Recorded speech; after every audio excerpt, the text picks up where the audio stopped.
రాణి మొండితనం విడిచిపెట్టండి. మనం ఆమీర్ కోట్నే కాదు, ఈ దేశాన్నే విడిచి వెళ్ళిపోదాం.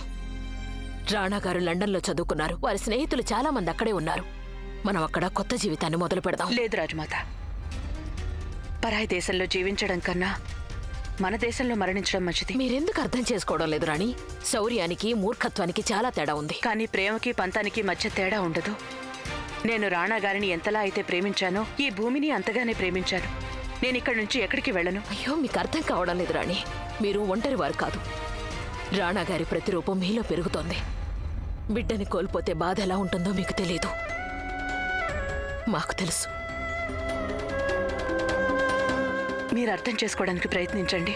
ఒక్కసారి భయపడి పారిపోతే జీవితాంతం పారిపోతూనే ఉంటాం. ఆ భయాన్ని అంతం చేయాలి అంటే ఆ భయానికి కారణాన్ని సంహరించాలి.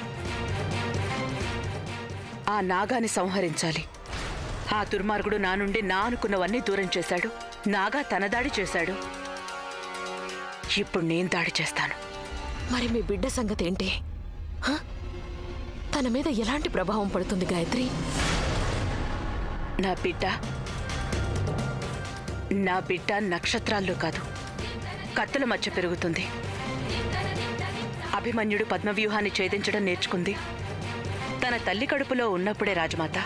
నా బిడ్డ కూడా నేర్చుకుంటుంది బలిదానం అంటే ఏంటో, వీరత్వం అంటే ఏంటో. తనకి ఇప్పటికే తెలుసు. తన జీవితం ఈ భూమికి, ఈ దేశానికి రుణపడిందని. దేశం పట్ల ప్రేమ ఉంటేనే తను పెద్దయ్యాక ఈ మాతృభూమిని రక్షిస్తుంది.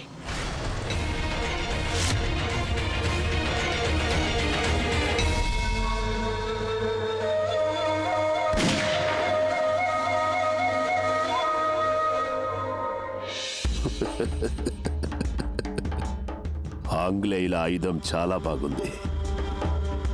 దూరం నుండే శత్రువుల తలని ముక్కలు చేస్తుంది.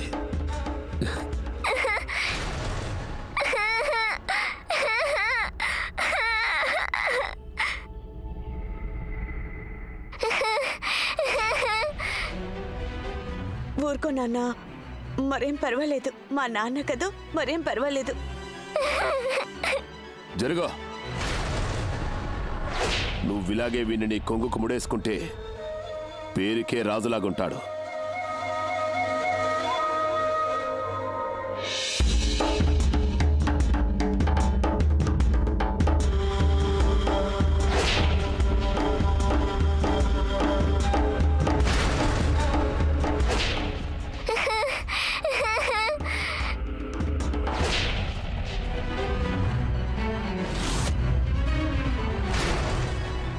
నువ్వు నీ తండ్రిని రాక్షసుడు అనుకుంటున్నావు కదా?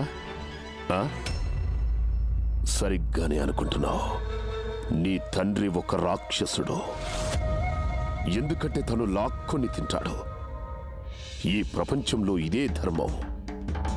వేటాడేవాడికి ఆహారం దొరుకుతుంది. పులి పిల్లలు వేటాడడం నేర్చుకోక తప్పదు. తీసుకో, కాల్చు, తీసుకో. పులి పిల్లలు నేర్చుకోవాల్సి ఉంటుందేమో, మనిషి పిల్లలు కాదు. నీతో ఎవరు చెప్పారు నాగావో మనిషిని? పులిలో ఉండే బలము, కుక్కలోని ఆలోచన కలిసి ఈ నాగాగా మారాడు. నీ కొడుకు కూడా అలాగే తయారవుతాడు. అర్థమైందా? దయచేసి నా కొడుకుని తప్పుడు దారిలో తీసుకెళ్ళకండి. ఒక్కోసారి నాకు నీ మీద అనుమానం కలుగుతూ ఉంటుంది. నాగాకి పుట్టినవాడు ఇంత పిరికివాడెలా అయ్యాడని.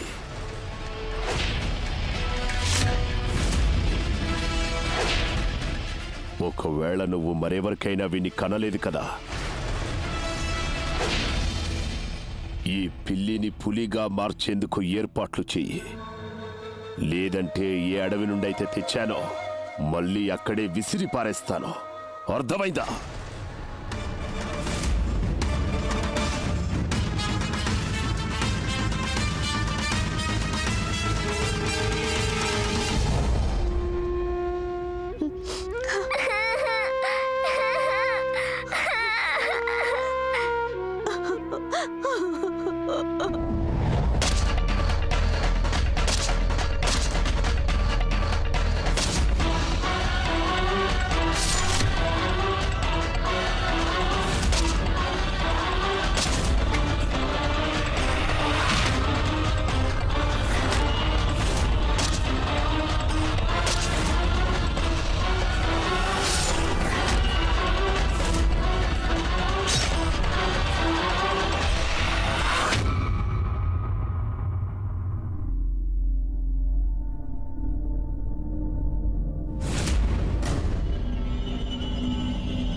ఎవరు నువ్వు?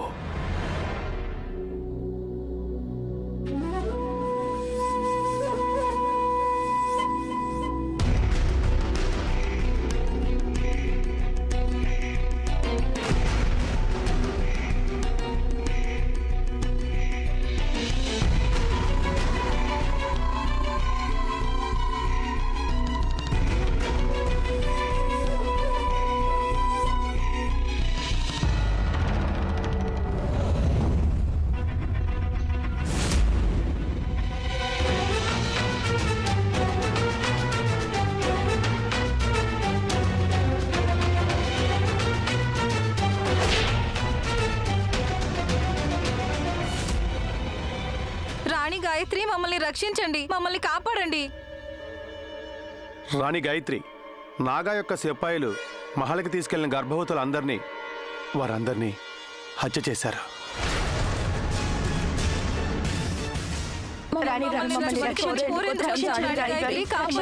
కాపాడండి.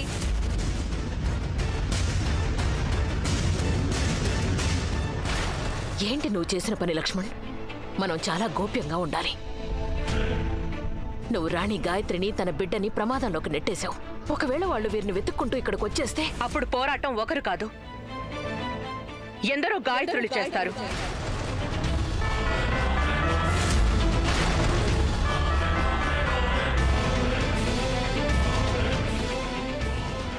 నిన్నటి వరకు నేను ఒంటరిదాన్ని, కానీ ఈరోజు దుర్గమ్మ నాకు ఒక పెద్ద సేనని ఇచ్చింది. సేన? సేన ఏంటి గాయత్రి? ఈ సేన తన పిల్లల్ని కాపాడుకోవడానికి పిచ్చుక కూడా గద్దతో పోరాడుతుంది. కానీ మనం మనుషులం కదా రాజమాత, తల ఉంచుకుని బ్రతకడానికి బదులు తలెత్తుకుని చావటం మేలు. మా కోసం కాకపోయినా మాకు కలగబోయే సంతానం కోసం పోరాడతాం, ఈ ప్రపంచానికి చాటుతాం. మా చేతులకి గాజులు వేసుకోవడమే కాదు, కత్తులు పట్టడం కూడా తెలుసని మేము పోరాడతాం. ఈ మట్టి కోసం, మా బిడ్డల కోసం, మా బిడ్డల భవిష్యత్తు కోసం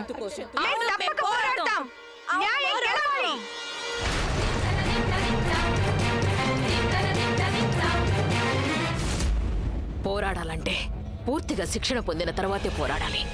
మీలో పట్టుదలుంది. ఆ పట్టుదలని ప్రభంజనంగా మార్చడం మా బాధ్యత. మేం మీకు యుద్ధం చేయడం నేర్పిస్తాం.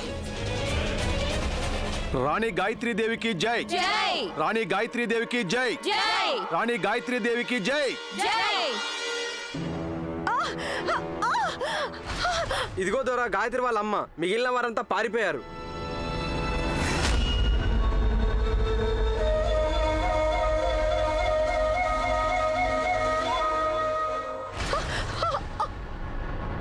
గాయత్రి ఎక్కడా? నాకు తెలీదు. ఒకవేళ తెలిసినా చెప్పను. చేస్తాను కానీ అది మాత్రం చెప్పను. ఆమీర్ కోట్ ప్రజలకు చావంటే చాలా ఇష్టంలా ఉంది. సరే, నీ ఈ కోరికను కూడా పూర్తి చేస్తాను. నిన్ను కూడా నీ అల్లుడి దగ్గరికే పంపించేస్తాను. కానీ ఇక్కడ కాదు, అందరి ముందు కూడలిలో ఆమీర్ కోట్ ప్రజలందరి ముందు చంపుతాను నిన్ను. ఆ రోజు నీ కూతురు తన మొగుడు శవాన్ని తీసుకెళ్లేందుకొచ్చింది. నువ్వింకా బతికే ఉన్నావుగా, నిన్ను తీసుకెళ్లేందుకు తప్పక వస్తుంది. తీసుకెళ్ళండి దేనే.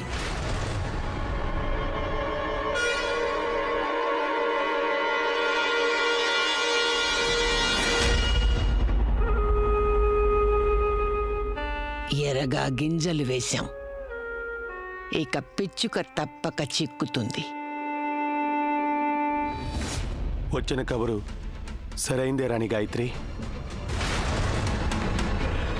ఆ నాగా అందరి ముందు ప్రకటించాడు, మీ అంతటి మీరు వెళ్ళి సూర్యుడు అస్తమించేలోగా తనకి మీరు లొంగకపోతే ఆమీర్ కోట పెద్ద వీధి సంతలో మీ అమ్మగారిని దారుణంగా ఉరితీస్తానన్నాడు.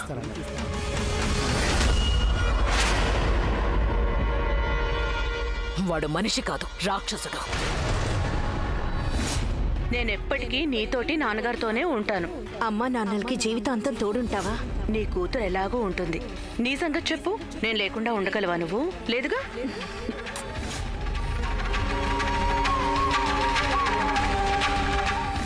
అమ్మా గాయత్రి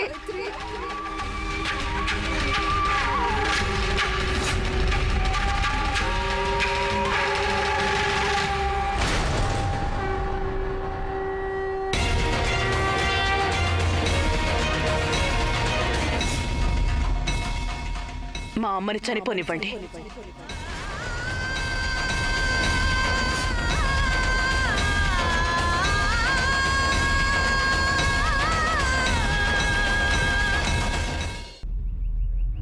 తల్లిని కాపాడుకోవటం కూతురి కర్తవ్యం అవుతుంది.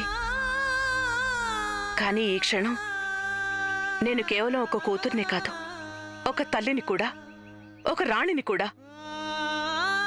నా బంధం కేవలం మా అమ్మతోనే కాదు, ఆమీర్ కోట్లోని తల్లులందరితోటి ఉంది. ఇక నా తల్లి ప్రాణాలు కాపాడుకోవడం కోసం నేను ఇంతమంది అమాయకుల్ని బలి ఇవ్వలేను. నాకు మా అమ్మ గురించి తెలుసు. ఒకవేళ తనని కాపాడే ప్రయత్నంలో నా బిడ్డకి ఏదైనా జరిగిందంటే అప్పుడిక తను నన్ను ఎప్పటికీ క్షమించలేదు. కానీ గాయత్రి, రాజమాత, ఒక కూతురు బలహీనరాలు కావచ్చు, కానీ ఒక రాణి కాదు. రాణాగారు నాతో చెప్పారు, రాణి అవ్వడం తేలిక, కానీ రాణి అనిపించుకోవటం చాలా కష్టం. ఆయన చెప్పిన మాటలు నాకు ఇప్పుడు అర్థమయ్యాయి. కత్తి అంచు మీద నడవటం సులభమే, కానీ రాజధర్మం దారిలో నడవటం చాలా కష్టం. రాజమాత, నేను నా ధర్మాన్ని ఆచరిస్తాను. దాని ఫలితం ఎలాంటిదైనా సరే.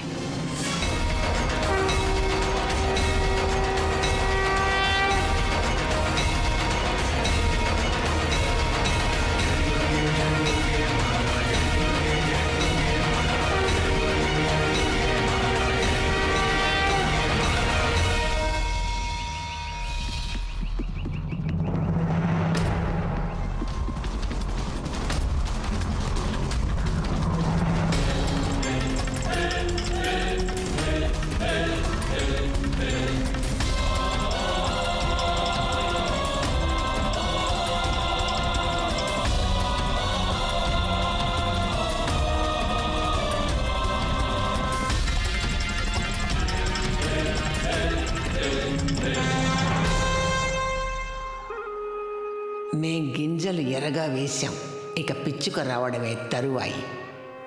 ఈరోజు దానికి మూడింది. గాయత్రి, నువ్వెక్కడున్నా సరే ఇక్కడికి మాత్రం రావద్దు తల్లి, రావద్దు. ఆమీర్ కోట్ ప్రజలారా, తన తల్లిని కాపాడేందుకు రాలేని ఆడది ఇక మీ అందరిని ఎలా కాపాడుతుంది? ఆ ఊరి కంబానికి వేలాడది వద్దు.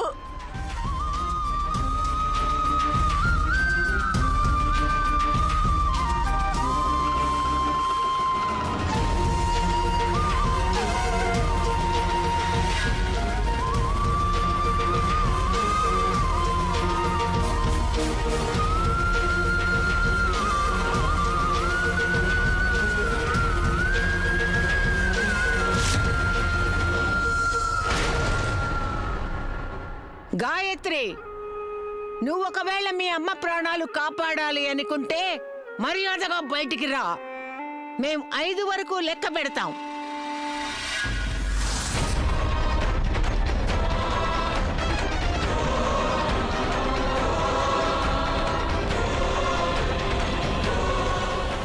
ఒకటి,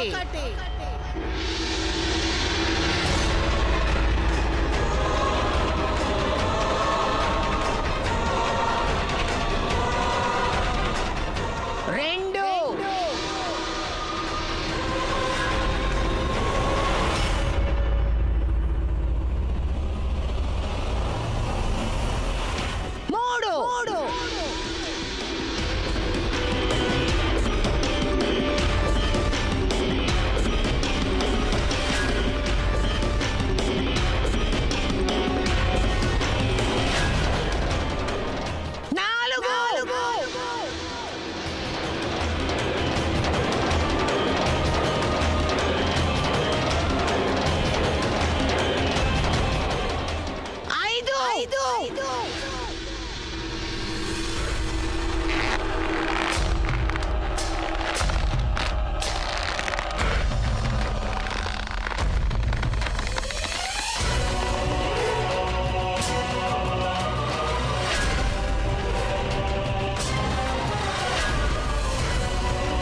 గాయత్రి వాళ్ళ అమ్మని కాపాడుకోవడానికి రాలేదా?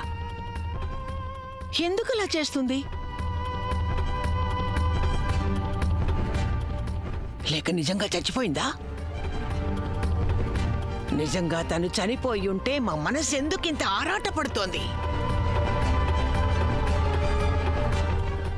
అమ్మా, ఒకవేళ ఆ చిలుక గనక బతికే ఉంటే ఖచ్చితంగా తన గూటి నుండి బయటకొచ్చుండేది. మీరు తన గురించి ఆలోచించడం మానేయండి. మీ వేడుక కోసం ఏర్పాట్లు చేసుకోవడం మొదలుపెట్టండి. రండి, రండమ్మా.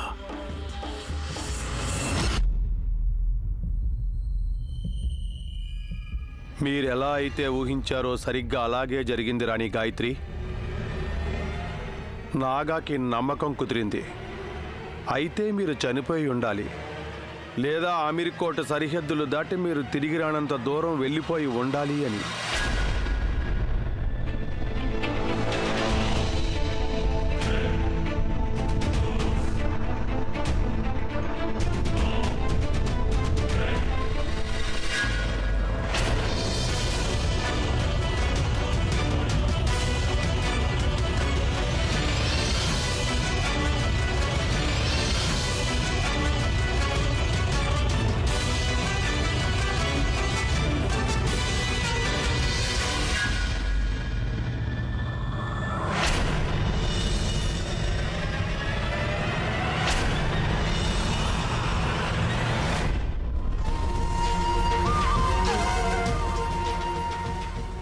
గాయత్రి,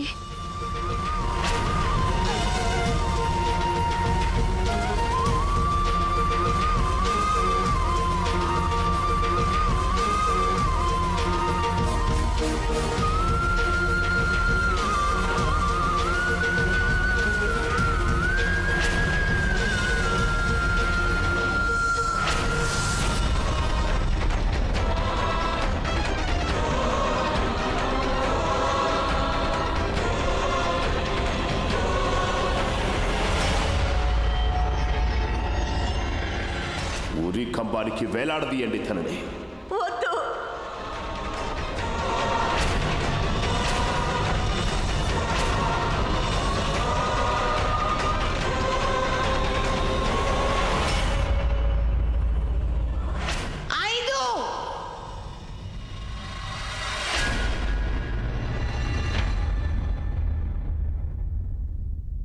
నువ్వు నా కడుపున జన్మించి నా జీవితాన్ని ధన్యం చేశావు గాయత్రి. నా చిన్నారి గాయత్రి ఎప్పుడు రాణి గాయత్రీదేవిగా మారిందో తెలియనే లేదు. నువ్వింతమంది కోసం బలిదానం చేశావు, కానీ నీకింతటి కష్టం కలిగినప్పుడు నేను నీకే విధంగా అండగా ఉండలేకపోతున్నాను. నేను నీకెలా సహాయం చేయగలను తల్లి? నువ్వు నా కోసం ఏదైనా చేయాలనుకుంటున్నావు కదా, అయితే శాశ్వతంగా ఇక్కడి నుంచి వెళ్ళిపో. నువ్వు అన్నయ్యల్ని వదిలిని పంపించేశావు, ఇక నువ్వు కూడా వెళ్ళిపో. నాకు తెలుసు నువ్వింతవరకు నా కోసమే ఇక్కడున్నావు, కానీ ఇక నీకు తెలిసిందిగా నేను బానే ఉన్నానని. ఇక ఇక్కడి నుంచి వెళ్ళిపో అమ్మా. నేను నాన్నగారితో కూడా చెప్పాను నిన్ను ఇక్కడికైనా తీసుకెళ్ళిపోమని. అమ్మా, మీరే నాకు బలం, కానీ మీరు ఇక్కడే గనుక ఉంటే అప్పుడు నా బలమే బలహీనతగా మారుతుంది. నాగా దృష్టిలో నిన్ను ఉరికంబం ఎక్కించాడు, ఇక నన్ను శాశ్వతంగా ఇక్కడి నుంచి వెళ్ళగొట్టాడు. అతన్ని అలాగే అనుకొని నువ్విక్కడి నుంచి వెళ్ళిపోమ్మా. నా గురించి ఆలోచించకు. ఇక నాన్నగారితో చెప్పు తన కూతురు ఇప్పుడు పెద్దదైపోయిందని. నువ్వు జాగ్రత్తగా ఉండమ్మా నా బంగారు తల్లి.